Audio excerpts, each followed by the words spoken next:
Ini tercinta Terus Khadijah bagaimana radhiyallahu hubungan anha dengan anak dan saya yang mengatakan 11 zammiluni tahun? zammiluni aku Mau selimuti nanya. qala qad khasyitu ala nafsi. Terima kasih Bapak. Aku Assalamualaikum mengkhawatirkan warahmatullahi diriku akan celaka. FM Probolinggo, Radio Hang FM Batam, Radio Amuba Pangkal Pinang, Radio Sago FM Sumatera Barat, Radio Gema FM Bontang, Radio Al Hikmah Banyuwangi, Radio Albina AM Bekasi, Radio Tua FM Riau, Radio Dai Tengaran, dan Radio Mas FM Seragen. Terima kasih kami ucapkan jazakumullahu khairan. Semoga tayangan ini bermanfaat. Dan alhamdulillah telah terhubung bersama guru kita, Al Ustadz Dr. Sufyan Baswedan MA, hafizahullahu ta'ala, langsung dari studio Fatwa TV di Kota Solo, Jawa Tengah. Dan mari kita coba sapa. Assalamualaikum warahmatullahi wabarakatuh, Ustadz. Waalaikumsalam warahmatullahi wabarakatuh. Ahlan Ustadz, bagaimana kabarnya Ustadz? Alhamdulillah sehat. Gimana antum? Alhamdulillah Sehat kami di juga. sini sehat Ustadz. Alhamdulillah barakallahu fikum. Kami ucapkan terima kasih kepada Ustadz yang telah meluangkan waktunya di kesempatan kali ini. Jazakallahu khair Ustadz. Wa iyyakum barakallahu fikum. Taufik barakallah. Amin kutu Islam azani ya Allah wa yakum. Kami mengajak Anda untuk berpartisipasi. Silakan jika Anda ingin mengajukan pertanyaan kepada Ustadz, Anda bisa menghubungi layanan telepon kami di nomor 021 2123 2333 dan nomor telepon tersebut tertera di layar kaca Anda saat ini. Dan mari kita dengarkan nasihat pembuka dari guru kita, Al Ustadz Dr. Sufyan Baswedan MA, hafizahullahu ta'ala. Kepada Ustadz dipersilakan, falyatafaddal maskura ya Ustadz. Bismillahirrahmanirrahim. Alhamdulillah. Wa bihi asta'inu ala umuri dunya wad din. Wa usallim wa usalli wa usallim ala mab'uthi rahmatan lil alamin nabiyyina wa habibina wa qudwatina Muhammadin wa ala alihi wa sahbihi ajma'in. Amma ba'd. Para pemirsa Fatwa TV dan pendengar radio-radio yang merilai acara kita pada sore hari ini, barakallahu fikum. Sebagai nasihat bagi diri saya sendiri dan juga bagi saudara-saudaraku sekalian, ada sebuah hadis yang diriwayatkan oleh sahabat Abu Hurairah radhiyallahu taala anhu dan juga oleh sahabat Ibnu Mas'ud radhiyallahu taala anhu dengan derajat yang valid ya, antara hasan hingga sahih, bahwasanya Nabi Shallallahu Alaihi Wasallam itu bersabda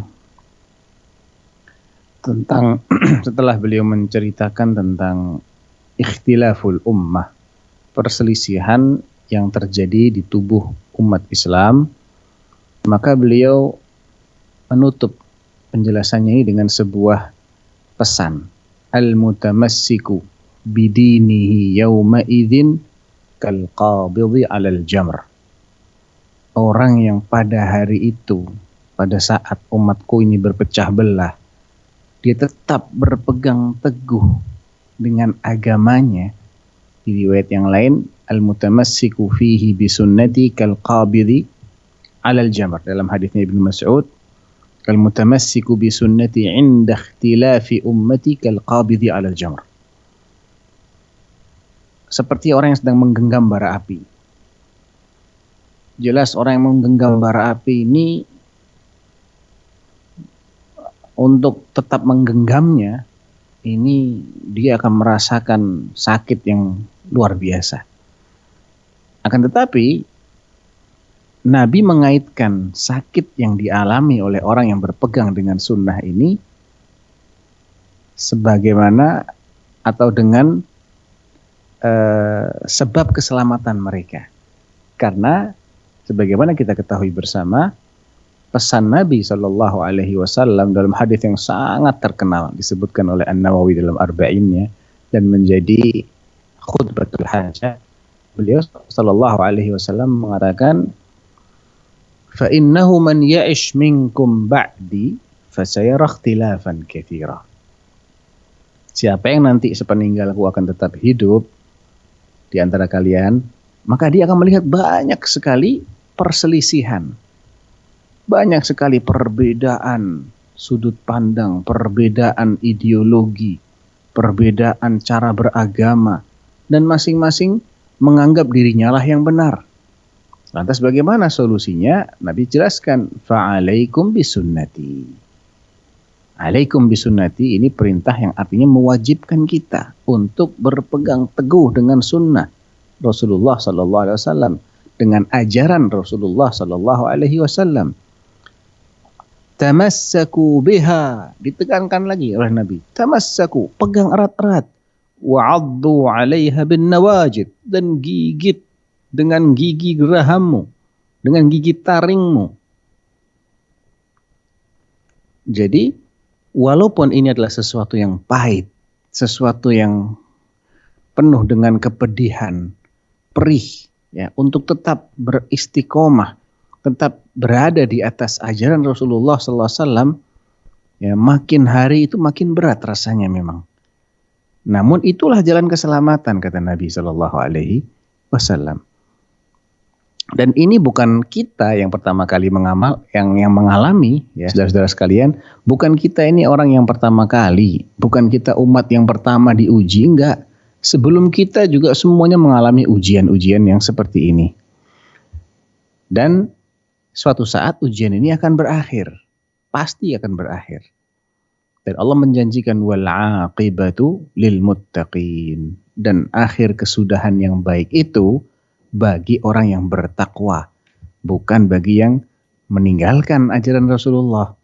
Bukan bagi mereka yang hanyut dengan apa tuntutan masyarakat. Hanyut dengan keinginan mayoritas. Karena dalam Al-Quran Allah menjelaskan, wa in tuti' aktsara man fil ardi yudilluka an sabilillah. Justru kalau engkau ini menaati keinginan mayoritas penduduk bumi, mereka ini bukan membawamu pada keselamatan, justru mereka akan menyesatkanmu dari jalan Allah. Oleh karena itu, memang berpegang di atas ajaran Rasulullah SAW itu adalah sesuatu yang penuh ujian, penuh dengan hal-hal yang pahit, yang berat. Akan tapi itulah jalan keselamatan. Barakallahu fikum.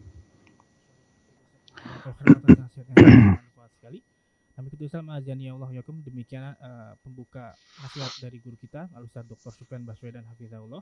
Semoga apa yang telah kita simak dan dengarkan bersama bisa menjadi tambahan ilmu yang bermanfaat untuk kita semua. Allahumma amin. Kami bersama azani Allah wa yakum, kembali kami mengajak Anda untuk berpartisipasi.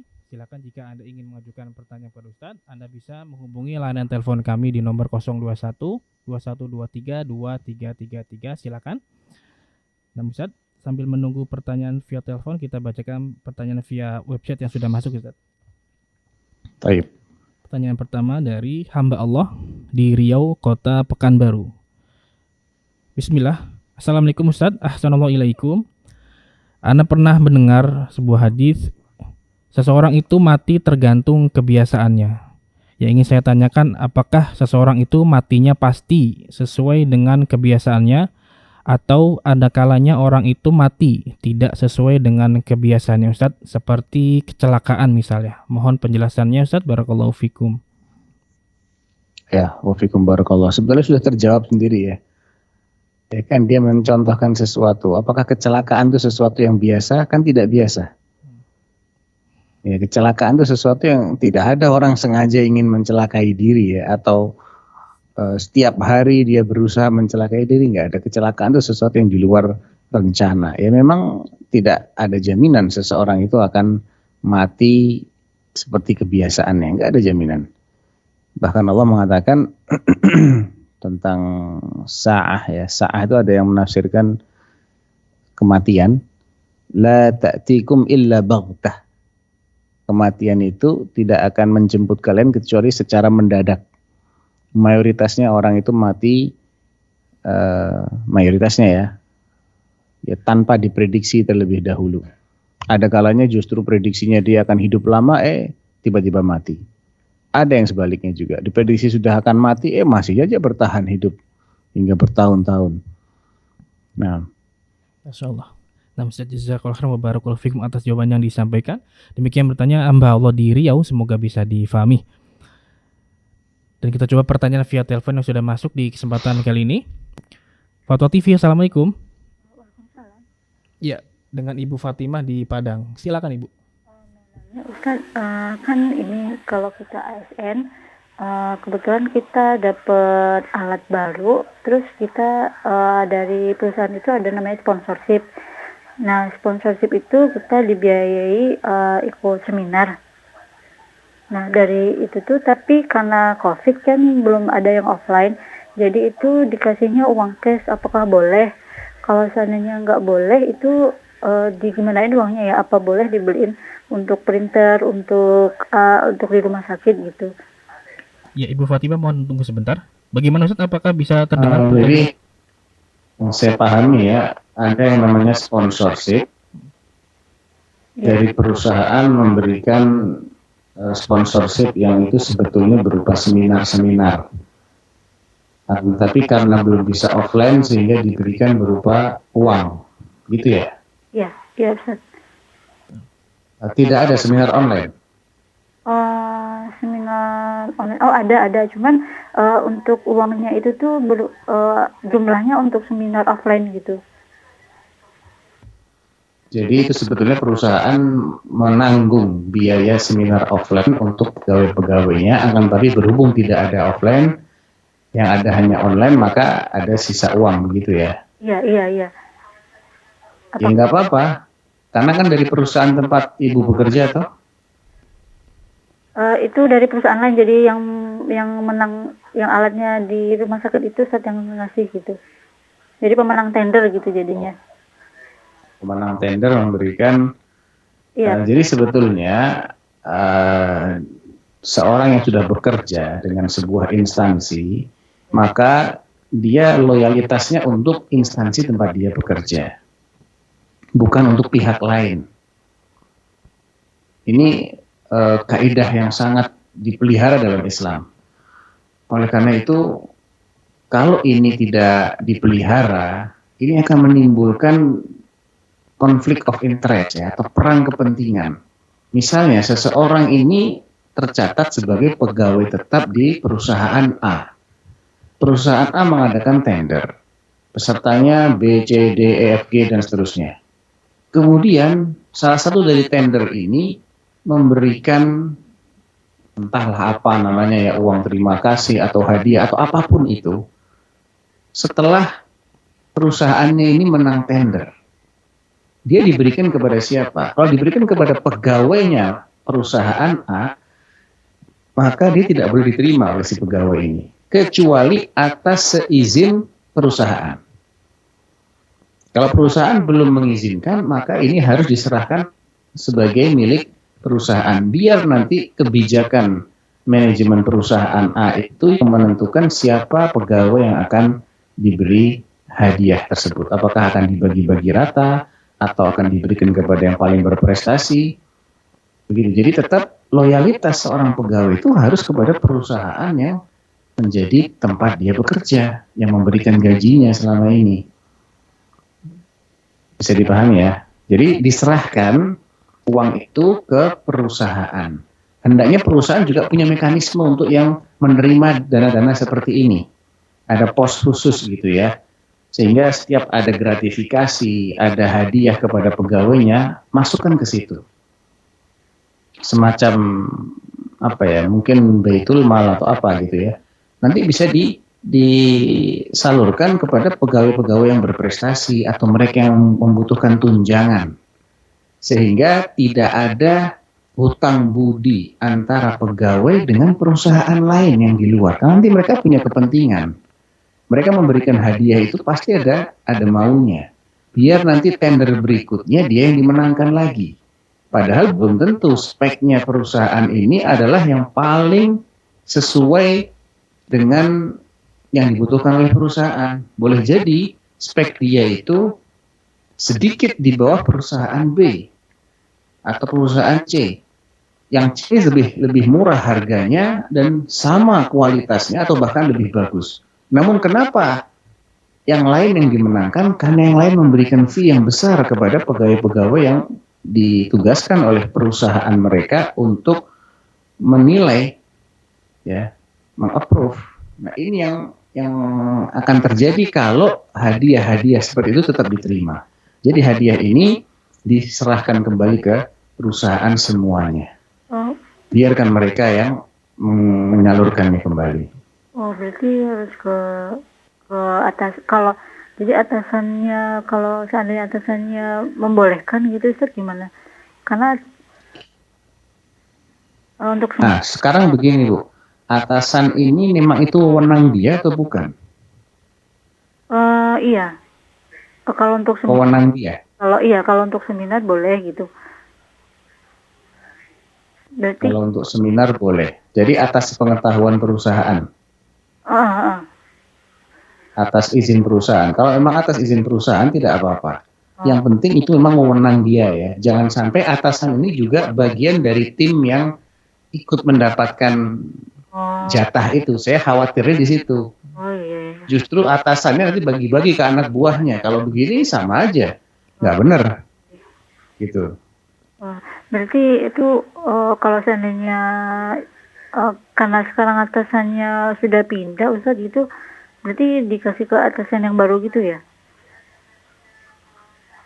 Ya, yang penting secara peraturan perusahaan itu wewenang siapa. Oh gitu. Oh, gitu. Itu yang perlu diperjelas. Karena ada kalanya bosnya mengizinkan, tapi itu bukan wewenang dia. Bukan dia yang punya perusahaan. Ya, dia bukanlah pemilik perusahaan di sini. Dia sama, dia pegawai juga. Padahal keuntungan perusahaan itu kan akan dibagikan kepada pemilik perusahaan, pada pemegang saham. Pegawai sudah mendapatkan gaji tetap kan. Gitu. Sehingga ketika misalnya nih Bu, misal ya sebagai contoh, bosnya Ibu ini sudah mendapatkan gaji tetap. Iya. Ya. Anak buahnya juga sudah mendapatkan gaji tetap. Perusahaan ingin mengadakan pembelian alat-alat tertentu. Dilakukanlah tender. Iya. Ada 3 perusahaan atau 4 perusahaan yang ikut tender. Kita pakai angka aja. Perusahaan pertama harganya paling murah. Ya, kualitas bukan yang paling baik. Perusahaan yang kedua harganya sedikit lebih mahal, tapi kualitas dia paling baik. Perusahaan ketiga harganya lebih mahal dan kualitasnya sama aja dengan perusahaan yang kedua. Yang keempat ini harganya mahal, kualitasnya jelek.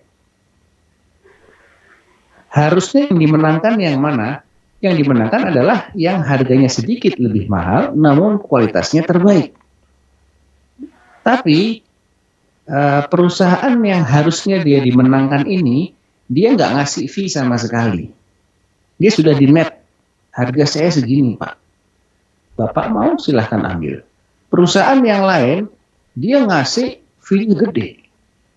Kalau Bapak menangkan kami akan bagi-bagi Pak. Kita bagi-bagi rezeki, entah apapun lah istilahnya. Termasuk diberikan kepada atasannya Ibu misalnya. Ikut mendapatkan. Maka ini semua tidak boleh. Ini semua harta haram hukumnya. Itu namanya ghulul. Ya, hadiah yang diberikan kepada pegawai, tapi bukan untuk kepentingan perusahaan. Untuk kepentingan pegawai-pegawai ini dengan yang jualan sama mereka. Ini yang merugikan perusahaan, sehingga perusahaan harus keluar kos lebih besar, padahal yang didapat begitu-begitu aja. Yang mestinya dia bisa menghemat kos ini, seandainya pegawai-pegawainya bekerja secara profesional, tidak menerima gratifikasi, atau ya dalam istilah lain suap itu sebetulnya ya. Seandainya mereka tidak menerima ini, maka keuntungan perusahaan akan lebih besar. Dan yang menikmati keuntungan ini adalah pemegang saham. Adapun pegawai dia sudah mendapatkan gaji tetap. Jadi ini yang kadang suka rancu ya. Bosnya dia ini sebetulnya punya wewenang nggak untuk berbuat seperti itu. Kalau memang dia sudah diberi kepercayaan penuh seakan-akan dia adalah pemilik perusahaan itu, yaitu haknya dia. Kalau dia mengizinkan tidak mengapa, tapi kalau dia sama statusnya orang pegawai juga, ya dia tidak punya hak di situ. Wallahu a'lam. Baik, cukup Ibu Fatimah. Jelas jawaban Ustadznya. Baik, terima kasih sudah menelpon di Fatwa TV. Semoga bermanfaat jawabannya. Kalau fikum. Tips Ustadz, kita bacakan pertanyaan berikutnya dari Azalea di Kota Malang, Jawa Timur.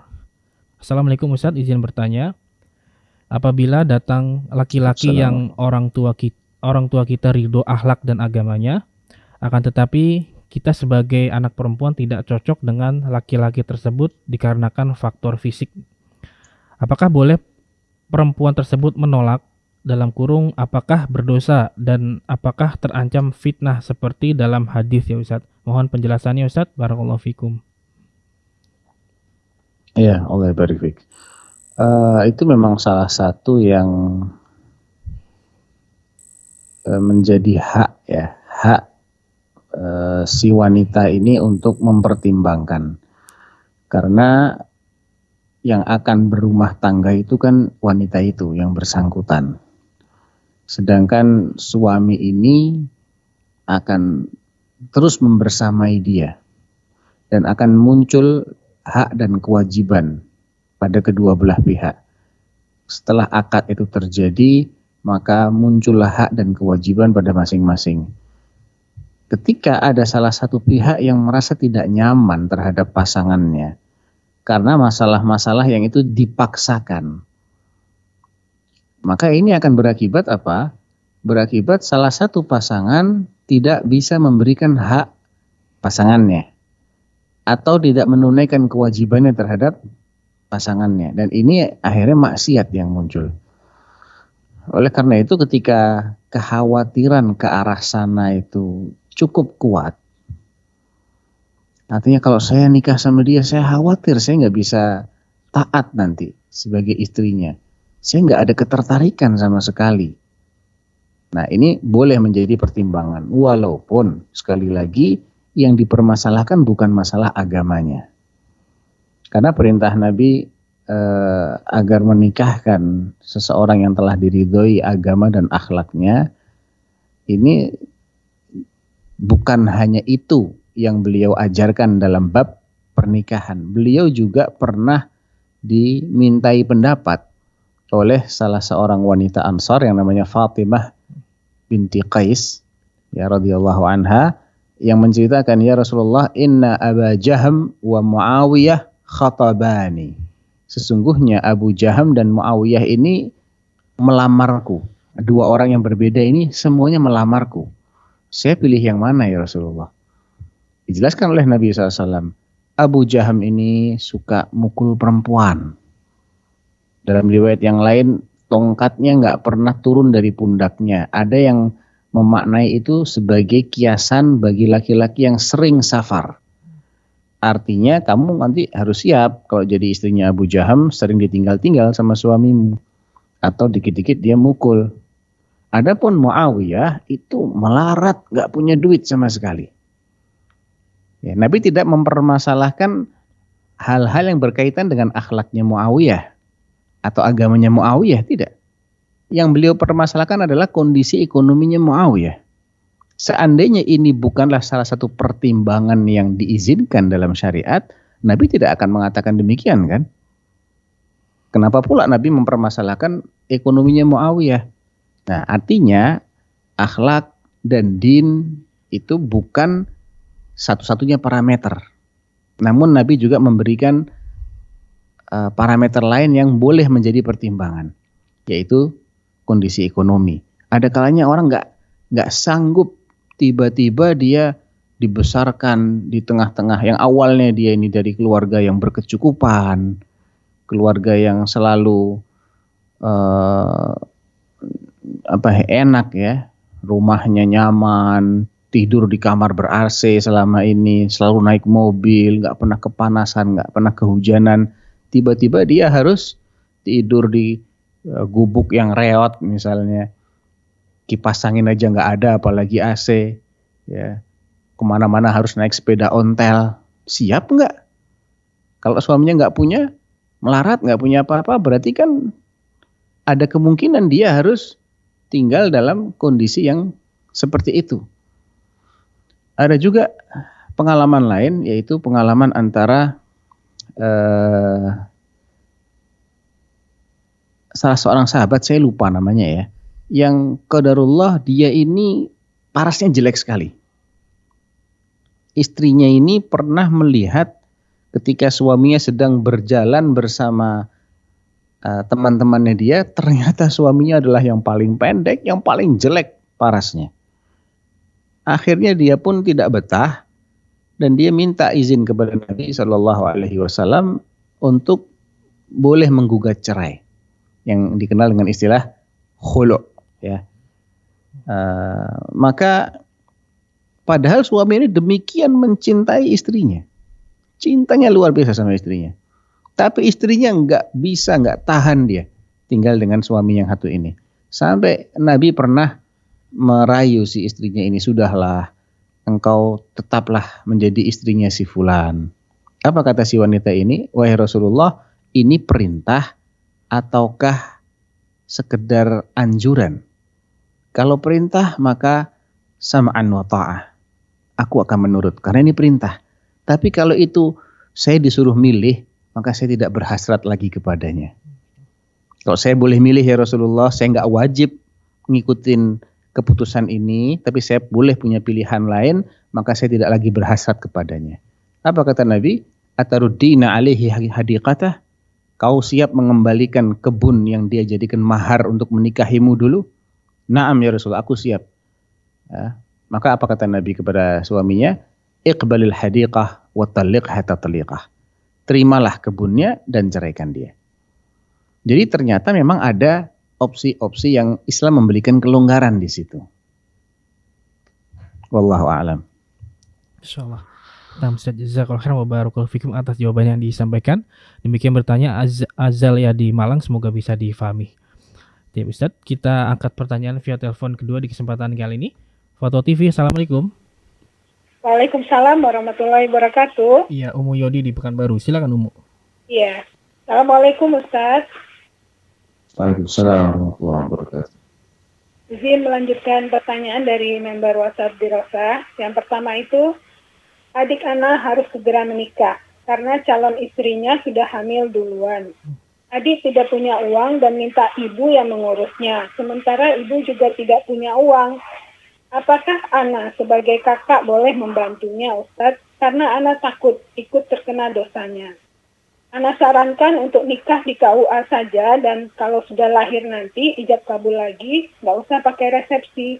Tapi orang tua pihak wanita tidak mau Ustadz. Mereka mau harus ada resepsi karena itu anak perempuan satu-satunya. Gimana solusinya yang terbaik Ustadz? Yang kedua Ustadz, Ya, silakan. Satu-satu dulu Bu ya. Satu dulu boleh. ya. Terkait solusi saya nggak bisa Bu, karena kan keputusannya bukan di tangan saya. Kalau pihak sana nggak mau menerima ya fatwa ini juga tidak akan ada artinya apa-apa. Jadi ya solusinya mungkin duduk bareng musyawarah atau bagaimanakah masing-masing menurunkan tuntutannya sehingga terjadi kesepakatan. Paling begitu Bu. Iya Ustaz. Pertanyaan lain? Yang kedua itu, bolehkah Ana menitipkan modal untuk diputar di usaha yang memutar musik di tokonya dan di medstopnya? Di tokonya dan di Medstopnya, media sosial. laptop. Oh, medsos.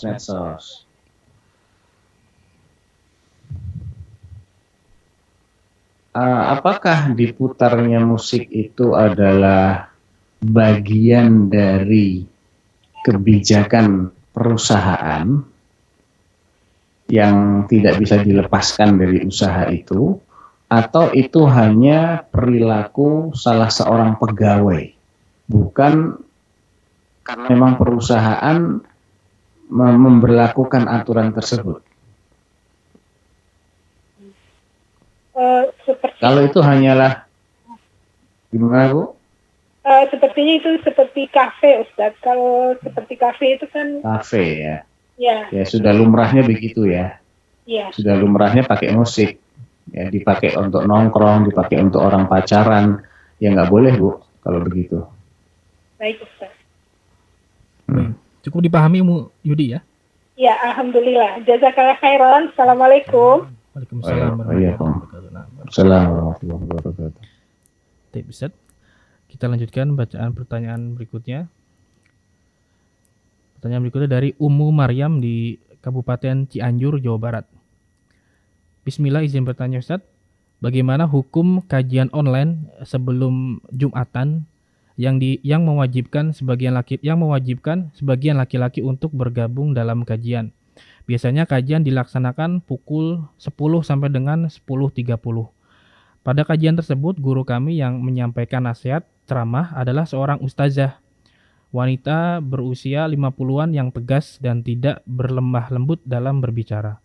Maka, apakah boleh dengan keadaan tersebut wanita memberi ceramah kepada kaum laki-laki? Mohon penjelasannya dan nasihatnya Ustaz. Barakallahu fikum.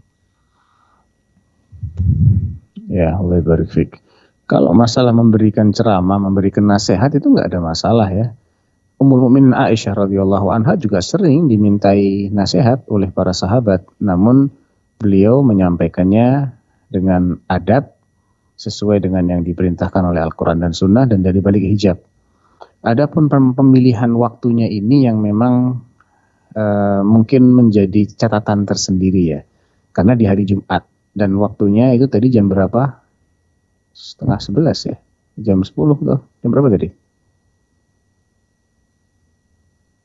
Mas Rahmat, Ya, jam Ustaz. berapa waktunya tadi? Nah, Ustaz, Afwan bisa diulang Ustaz, baru terdengar Ustaz volumenya. Waktunya jam berapa dia memberikan ceramah itu? Jam 10 sampai jam 11.30 Ustaz. Nah, itu udah mepet dengan persiapan untuk Jumatan. Itu yang harusnya digeser ya. Jangan hari Jumat kan tadi? Iya, Betul kan? Jumat Ustaz. Iya. Artinya 1,5 jam orang harus nyimak ceramah. Padahal ini hari yang seharusnya orang itu bersegera ke masjid. Ya kan ajarannya Jumat itu yang man ghassala yaumal jumu'ati waqtasal wa bakkara wabtakar wa masya wa lam yarkab wa dana minal imam, ya. Siapa yang bersegera di pagi hari Jumat, mandi dulu, ya, mencuci rambutnya, kemudian dia bersegera untuk berangkat ke masjid sepagi mungkin dengan berjalan kaki, tidak mengendarai kendaraan.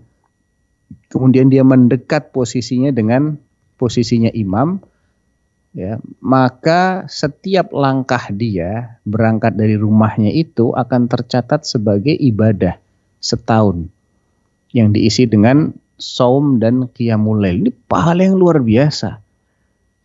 Nah, harusnya seseorang itu kalau ada kelonggaran waktu pada hari Jumat, kalau memang sifatnya jam kerjanya itu bisa disesuaikan ya dengan sunnah ini, ya maka dia mengisinya dengan bersegera ke masjid. Namun ketika yang menghalangi dia untuk bersegera ke masjid itu untuk mendengarkan ceramah, ini malah bertentangan dengan hadis Nabi yang di situ Nabi mengatakan melarang membentuk halaqah-halaqah di masjid pada hari Jumat. Karena keberadaan halaqah di masjid pada hari Jumat, halaqah itu semacam kajian gitu ya, artinya kerumunan orang yang belajar di masjid pada hari Jumat itu menjadikan orang-orang yang ingin mendapatkan shaful awal, shaf pertama, atau ingin mengisi waktu sembari menunggu khatib naik di mimbar, itu jadi terganggu dengan keberadaan halaqah ini. Padahal itu jelas halaqahnya halaqah untuk zikrullah, untuk belajar Quran, ya, tapi waktunya ini tidak tepat. Ya, jangan sebelum Jumat, setelah Jumat gak ada masalah. Nah ini kok malah dibuat kajian 1,5 jam, mepet banget lagi. Nanti bagaimana dia akan bisa mendapatkan fadilah shaf awal, ya? Nah Ustaz, jazakallahu khairan. Tentang wanita, hukum memberi ceramah kepada kaum laki-laki bagaimana Ustaz? Yes, tadi saya sudah jelaskan di awal. Kalau sekedar menyampaikan sesuatu yang berdasarkan ilmu, tidak ada masalah. Ya, tapi tetap dengan adab ya. Artinya bukan wanitanya berdandan, kemudian laki-laki yang disuruh menatap wajahnya wanita, enggak. Ilmu itu kan tersampaikan dengan suara. Ya, keberadaan wajah itu tidak menjadikan ilmunya lebih afdal, enggak. Kalau sekarang kan orang-orang yang menyimak siaran relay ini kan juga nggak melihat saya, mereka hanya mendengarkan suara. Tapi ilmu itu kan nyampe dengan suara. Sebagaimana istri-istri Nabi dulu juga memberikan fatwa, menyampaikan hadis Nabi, tapi semuanya dari balik hijab. Allah berfirman, Wa idza sa'altumuhunna mata'an fas'aluhunna min wara'i hijab. Dzalikum athharu liqulubikum wa qulubihin. Ya, di surat An-Nur. Kalau kalian hendak meminta sesuatu kepada istri-istri Nabi, pinjem perkakas. Bayangkan Mas Rahmat, orang pinjem perkakas tuh butuh berapa lama sih? Semenit, 2 menit ya, paling kurang dari itu bahkan. Itu aja Allah nyuruh agar mintanya dari balik hijab. Kenapa? Dzalikum athharu liqulubikum wa qulubihinna. Cara yang seperti itu lebih menjaga kesucian hati kalian dan kesucian hatinya itu istri Nabi. Sekarang lebih besar mana fitnahnya? Ngisi kajian yang notabene itu setengah jam, 1 jam, 1,5 jam dengan sekedar pinjem perkakas. Kan lebih rentan yang berlama-lama toh. Kemudian mana yang lebih dekat pada ketakwaan? Hatinya kaum muslimin dan muslimat hari ini ataukah hatinya kaum muslimin dan muslimat di masa Nabi? Jelas mereka yang di masa Nabi ini jauh lebih dekat pada ketakwaan, jauh lebih bersih. Kalaulah mereka yang hidup di masa itu saja diperintahkan oleh Allah untuk minta dari balik hijab, padahal cuma minta perkakas. Setengah menit juga selesai itu. Itu aja diperintahkan untuk dilakukan dengan cara seperti itu, apalagi kajian. Oleh karena itu kajian ini boleh kalau tidak menampilkan pembicaranya. Karena yang nyimak ini laki perempuan. Ya. Oleh karena itu saya katakan boleh, namun tidak dengan menampilkan pembicaranya, pematerinya. Cukup suaranya saja disimak. Karena ilmu tersampaikan dengan cara seperti itu. Wallahu a'lam. Insyaallah. Taib Ustaz, jazakallahu khairan wa barakallahu fikum atas jawaban dan penjelasannya. Demikian bertanya Ummu Marian di Cianjur, Jawa Barat. Semoga bisa difahami. Dan kita angkat pertanyaan via telepon ketiga di kesempatan kali ini. Sudah masuk. Fatwa TV, Assalamualaikum. Waalaikumsalam warahmatullahi wabarakatuh. Iya, dengan Ibu Ika di Banyumas. Silakan Ibu. Assalamualaikum Pak Ustadz. Putus-putus ya suaranya. Assalamualaikum Pak Ustadz. Waalaikumsalam warahmatullahi wabarakatuh. Saya punya pertanyaan. Anak saya waktu umur 9 tahun. Saya waktu itu kerja di salah satu bank. Suaranya putus-putus Bu. Mohon maaf, saya nggak jelas. Saya waktu itu masih kerja di bank pemerintah. Bank Ribawi. Yang mau saya tanyain, nasib anak saya gimana ya Pak Ustadz? Kan pernah ada hadis kalau anak yang pernah dikasih. Hilang lagi suaranya. Baik, Ibu bisa diulangi, mohon maaf Ibu Ika pertanyaannya dari awal. Anak saya meninggal umur 9 tahun. Kerja di bank. Saya kerja di Bank Ribawi. Lah, nasib anak saya gimana? Kan katanya ada hadis yang kalau anak pernah dikasih makan haram itu doanya nggak akan diterima gitu. Dan nasib anak saya tuh gimana? Saya harus doa gimana? Apa yang harus saya lakuin biar menyelamatkan anak saya? Iya. Jadi begini Bu. Masalah hadis itu bukan berarti doanya pasti tertolak. Tidak. Ya kan Nabi SAW menyebutkan wa mat'amuhu haram wa mashrabuhu haram wa malbasuhu haram wa ghudhiya bil haram aw ghudhiya bil haram fa anna yustajabu lahu itu bukan memustahilkan, bukan menafikan kalau doanya itu diijabahi. Enggak mungkin diijabahi, bukan begitu, tapi sulit diijabahi. Sulit itu artinya ada kemungkinan namun tidak besar. Nah, gitu. Akan tetapi ini kan bukan salahnya si anak. Anaknya nggak salah. Yang salah itu adalah orang tuanya yang tidak menafkahi dengan nafkah yang halal. Oleh karena itu yang harus bertaubat adalah orang tuanya.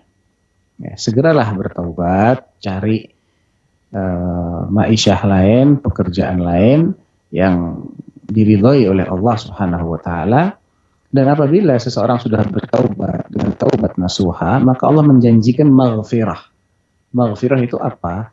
Allah berfirman, wa inni laghaffarun liman taba, 1, wa amana, 2, wa amila salihan thumma ihtada. Dan aku benar-benar pengampun, benar-benar memberikan maghfirah bagi yang 1 bertaubat, 2 beriman, 3 beramal saleh. Kemudian dia mengikuti petunjuk ini. Istiqamah di situ. Maghfirah itu artinya satrud dzambi ma'at tajawuzi anhu. Menutupi dosa dan membebaskan pelaku dosa dari dampak buruknya. Jadi kalau dampak buruknya penghasilan haram itu, doa seseorang jadi nggak terkabulkan, kemudian dia bertaubat dari profesi haramnya dengan taubat yang sungguh-sungguh, maka konsekuensi dari maghfirah yang Allah berikan kepadanya, setelah itu doanya tidak lagi terhalang. Ya, kalau dia sudah bertaubat, maka doa orang untuk dirinya tidak lagi terhalang. Begitu, Bu. Barakallahu fiik. Iya, terima kasih Pak Ustadz. Ya, sama-sama, Bu. Terima kasih Ibu Ika di Banyumas. Semoga bisa difahami dan semoga bermanfaat jawabannya. Barakallahu fikum. Dan bisa kita bacakan pertanyaan berikutnya dari Fulanah bin Fulan di Saudi Arabia. Bismillah, izin bertanya Ustadz. Salah satu ummahat yang sudah lama tinggal di Madinah melihat kesempatan emas bisa tinggal di Madinah, ingin sekali bisa ikut menimba ilmu langsung dari ahlinya. Akan tetapi suami tidak mengizinkan. Beliau ingin agar saya fokus mengurus rumah dan anak-anak saja. Bagaimana sikap saya seharusnya Ustadz? Adakah nasihat yang baik untuk saya? Barakallahu fikum. Ya, sebetulnya nasihat ini untuk kedua belah pihak ya.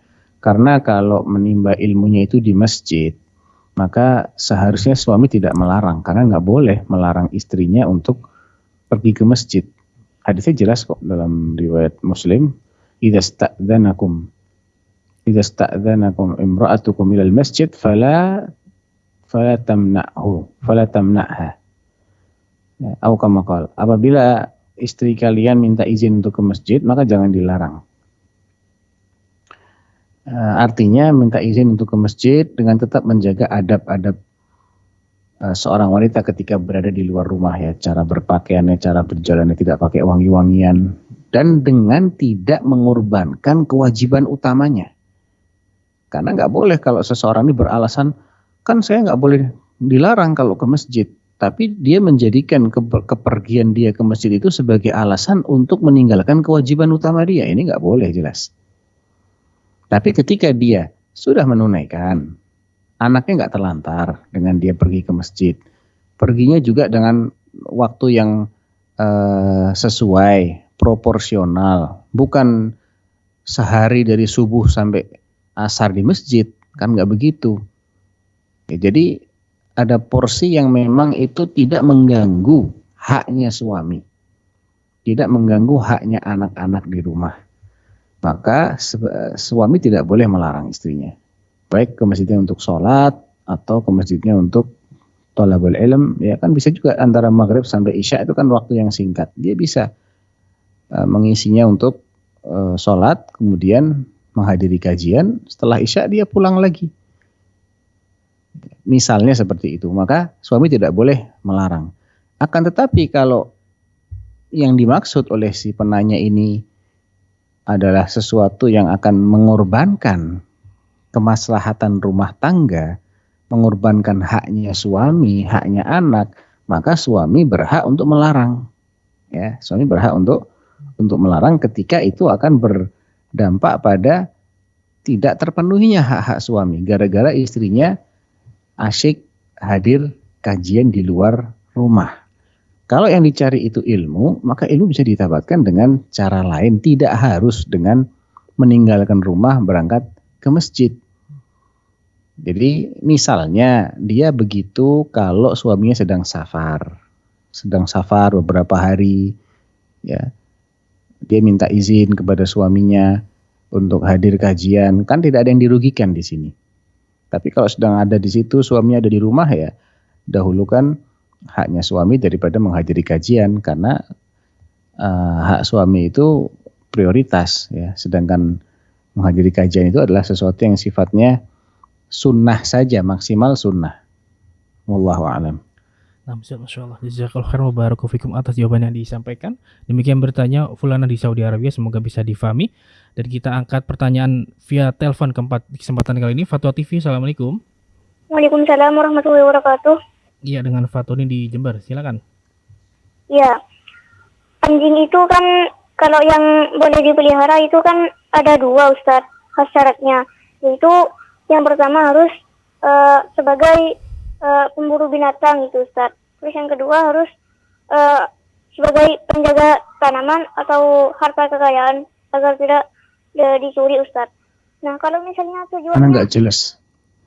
Nggak jelas. Fatoni mau bisa diulang kembali pertanyaan agak pelan-pelan sedikit. Jangan cepet-cepet. ya, anjing itu kan Enzim. jadi anjing. Oh, anjing Afwan. Ya, Anjing. Mm-mm. iya. Anjing yang boleh dipelihara itu kan syaratnya harus ada dua, Ustadz. Anjing yang dipelihara itu syaratnya harus ada 2. Ya, Baik. yang pertama itu kan sebagai pemburu binatang, Ustadz. Terus yang kedua sebagai penjaga tanaman atau penjaga harta kekayaan. Nah, kalau misalnya tujuannya hanya untuk memberi makan, itu pahalanya setiap harinya itu berkurang 1 kirot. Takutnya kalau hanya untuk memberi makan, perjalanannya itu terkena najis. Nah, itu kan bisa sama, Ustadz, kalau misalnya penjaga harta kekayaan. Nah, itu kan perjalanannya mungkin juga bisa terkena najis kalau alasannya cuma itu, Ustadz. Terus yang kedua, Baik, sebentar. Sebentar, satu-satu. Ya, tuh. Jadi agak suka mendengung suaranya. Yang saya tangkap tentang alasan bolehnya memelihara anjing itu ada 3, bukan ada 2. Dan tadi disebutkan menjaga harta kekayaan itu enggak seperti itu redaksi hadisnya. Hadisnya mengatakan illa kalba saydin au masyiatin au zara'in. Kalba sayd itu anjing untuk berburu, betul. Kalba masyiyah itu anjing untuk menggembalakan ternak. Jadi membantu si penggembala untuk menghalau ternaknya, menjaga supaya tidak terpencar-pencar. Yang ketiga adalah untuk menjaga tanaman. Adapun yang menjaga harta ini nggak disebutkan dalam hadis. Ya, itu mungkin kias ya, dikiaskan kepada hadis ini. Tapi nas hadisnya tidak menyebutkan anjing untuk menjaga harta. Jadi terus sekarang yang ditanyakan apa? iya, yang saya pertanyakan, kalau misalnya tujuannya hanya untuk memberi makan gitu, Ustadz. Nah, kan setiap Ya hari nggak usah dipelihara. Nggak usah dipelihara anjingnya. Biar aja lepas di luar, jangan dimasuk dalam rumah. Ya, kalau lihat anjing kelaparan kasih makan, udah gitu aja. oh, jadi Anjingnya anjing lepas, bukan anjing ditaruh di rumah. ditaruh di luar maksudnya. Ya jangan dipelihara sebagai. Jadi kalau ditanyakan ini anjing siapa? Ya ini anjing liar. Cuman kadang-kadang dia datang ke sini saya kasih makan. Ini bukan anjing saya. Oh, Gitu. Jadi bukan anjing yang memang diikat, ditaruh di pagar rumah, dikasih rumah tertentu. Ya bukan yang begitu. Itu namanya memelihara. Beda ya antara memberi makan dengan memelihara itu beda. iya. Baik. Terus apakah hadisnya itu sahih, Ustadz? Tentang yang 3 tadi itu syaratnya, apakah itu sahih, Ustadz? Apa itu? Yang sahih? Iya, itu kan hadisnya yang syaratnya memelihara anjing yang tadi itu kan, yang 3 itu kan ada Oh, sahih. Hadisnya sahih. Ya. Jadi Baik. man iktana kalban ghaira kalbi illa kalba saydin au masyiatin au zar'in intaqasa ajruhu kulla yawmin qirat. Siapa yang memelihara anjing, ya, memelihara anjing selain anjing pemburu atau penjaga ladang atau anjing penggembala, maka setiap hari pahalanya akan berkurang 1 kirot. Dan itu banyak sekali. Nah, Kira itu satu betul itu gunung, hadisnya sahih. Kenapa? satu gunung kalau 1 kilo itu. Iya, 1 gunung, betul. Ya, Baik. Assalamualaikum, Ustaz. Oke, terima kasih Fatoni di Jember sudah menelpon di Fatwa TV Barakallahu Fikum. Nah, Ustaz jazakallahu khair atas jawabannya. Kita bacakan pertanyaan berikutnya, Ustaz. Bismillah. Dari Bayu di Kabupaten Garut, Jawa Barat. Assalamualaikum warahmatullahi wabarakatuh. Izin bertanya Ustadz, bagaimana jika dalam sholat Salam. kita teringat dosa yang kita lakukan, kemudian kita menghentikan bacaan sholat sejenak untuk beristighfar? Apakah sholat tersebut batal atau termasuk sholat yang tidak khusyuk ya Ustadz? Mohon nasihatnya Ustadz, barakallahu fikum. Allahu a'lam, enggak tahu ana. Nah, Ustadz, Kalau batal mudah-mudahan tidak, karena istighfar itu bukan komunikasi ya. Tapi apakah itu perbuatan yang dianjurkan ataukah itu bisa mengganggu kehusukan? Mungkin. Tapi kalau batal insya Allah tidak batal. Baik, Ustadz, jazakallahu atas jawaban disampaikan. Demikian bertanya Bapak Bayu di Garut, semoga bisa difahami. Tapi masih ada waktu 7 menit, mungkin kita bacakan pertanyaan terakhir Ustadz. Dari Rahadi Arta di Banten, Kota Tangerang. Assalamualaikum Ustadz, semoga rahmat dan hidayah Allah Azza wa Jalla senantiasa meliputi kita pada manhaj yang lurus ini. Ana mau nasihat Ustadz, karena Ana berencana untuk memasukkan anak-anak ke pondok pesantren yang bermanhaj salaf ketika SMP nantinya. Tapi ada yang mengganjal di hati Ana karena maraknya perundungan oleh kakak tingkat di pesantren. Mohon nasihat Ustadz, apa yang harus saya lakukan Ustadz? Maraknya apa tadi? Maraknya perundungan Ustadz. Apa itu? Mungkin Perundungan? misalnya seperti pembulian seperti itu Ustadz. Pelonco gitu ya? Iya, peloncongan, Atau pembulian seperti itu Ustadz. pembulian ya? Jadi khawatir orang tuanya Ustadz. Mungkin salah satu antisipasinya ya, dengan memilihkan pesantren yang tidak terlalu banyak santrinya, sehingga mereka lebih terkontrol oleh pihak pengurus. Yang kedua, dicek reputasinya juga, kan bisa ditanyakan kepada mereka yang selama ini belajar di sana, bagaimana, apakah kakak kelas itu suka membuli, ataukah mereka tidak seperti itu ya. Itu mungkin salah satu antisipasi ya. Begitu mungkin. Dilihat reputasinya, dan juga biasanya yang masih sedikit itu lebih terkontrol daripada yang sudah terlampau banyak. Wallahu a'lam. Tapi Ustaz, jazakallahu khairan wa barakallahu fikum atas jawaban yang disampaikan. Demikian bertanya, semoga bisa difahami. Baik, masih ada waktu 5 menit ternyata Ustaz. Mungkin kita bacakan pertanyaan terakhir Ustaz, insyaallah. Yeah. Dari Muhammad Kasim Maknun di Sulawesi Selatan, Kota Makassar. Bismillah, izin bertanya Ustaz, bagaimana hukumnya sholat subuh berjamaah bersama keluarga dengan keyakinan bahwa waktu sholat subuh di masjid yang ada di sekitar kami ini terlalu cepat Ustaz. Mohon nasihatnya Ustaz, barakallahu fikum. Ya, sebetulnya kalau menurut jumhur ulama sih sah-sah saja ya sholatnya ya. Apalagi dia masih berjamaah. Karena jumhur ulama selain madhab Hambali, setahu saya ya, madhab Syafi'i, madhab Hanafi, madhab Maliki itu mengatakan bahwa sholat wajib berjamaah itu hukumnya sunnah. Madhab Hambali mengatakan hukumnya wajib. Walaupun madhab Hambali mengatakan hukumnya wajib, mereka tidak mewajibkannya di masjid. Ya, jadi berjamaahnya itu wajib, namun tidak harus di masjid. Di masjid lebih bagus. Namun kalau enggak di masjid, tapi di tempat tertentu mereka melaksanakan sholat berjamaah, maka mereka tidak dianggap berdosa. Itu yang saya maksud, tidak wajib. Bukan berarti, wah kalau itu kita nggak usah ke masjid aja, kita tinggalkan. Itu salah dalam memahami ya. Jadi saya tidak menganjurkan orang-orang supaya sholat di rumah, tidak. Anjurannya sholat di masjid.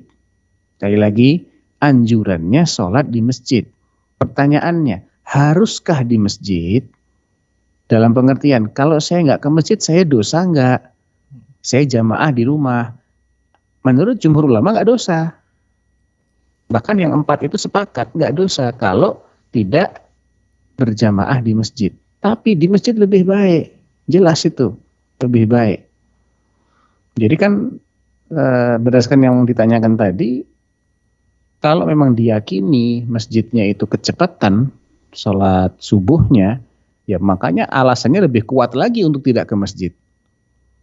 seandainya bukan karena itu saja dia tidak dianggap berdosa ketika dia sholat di rumah berjamaah, tetap dia dikategorikan melakukan perbuatan yang baik namun meninggalkan yang lebih afdal. Apalagi kalau ada alasan bahwa masjid yang dekat itu sholat subuhnya kecepatan, maka menjadi semakin beralasan lagi kalau mereka sholatnya di rumah tidak di masjid. Ya, mudah-mudahan bisa difahami. Wallahu ta'ala alam. Nah, Ustaz, Masya Allah, Alhamdulillah, jazakallahu khairan wa barakallahu fikum atas jawaban yang disampaikan. Demikian bertanya, semoga bisa difahami. Dan tersebut ada pertanyaan terakhir di kesempatan kali ini, Ustaz. Masya Allah, jazakallahu khairan Ustaz atas waktu dan ilmunya di kesempatan kali ini. Semoga Allah Subhanahu wa Ta'ala senantiasa menjaga Ustaz, keluarga, dan juga kru di sana, Ustaz. Amin, amin, wa iyyakum, barakallahu fikum. Barakallah. Nah, mengikuti Islam azan ya Allah wa yakum, demikianlah live interaktif pada hari ini. Semoga apa yang disampaikan Ustadz bisa menjadi tambahan ilmu yang bermanfaat untuk kita semua. Dan semoga Allah Subhanahu wa Ta'ala senantiasa memberikan kekuatan untuk kita untuk senantiasa beramal soleh. Kami kru yang bertugas mohon undur diri. Terima kasih atas partisipasinya. Mohon maaf bila ada kekurangan. Dan kita tutup dengan kafaratul majelis. Subhanakallahumma wa bihamdika asyhadu alla ilaha illa anta astaghfiruka wa atubu ilaik. Wassallallahu ala nabiyyina Muhammad wa ala alihi wa sahbihi ajma'in. Wassalamualaikum warahmatullahi wabarakatuh. Istrinya tercinta Terus Khadijah bagaimana radhiyallahu hubungan anha dengan anak saya yang sekolah di pesantren, Pak? Mau nanya, Qala qad khasyitu ala nafsi. Terima kasih Bapak. Aku mengkhawatirkan diriku akan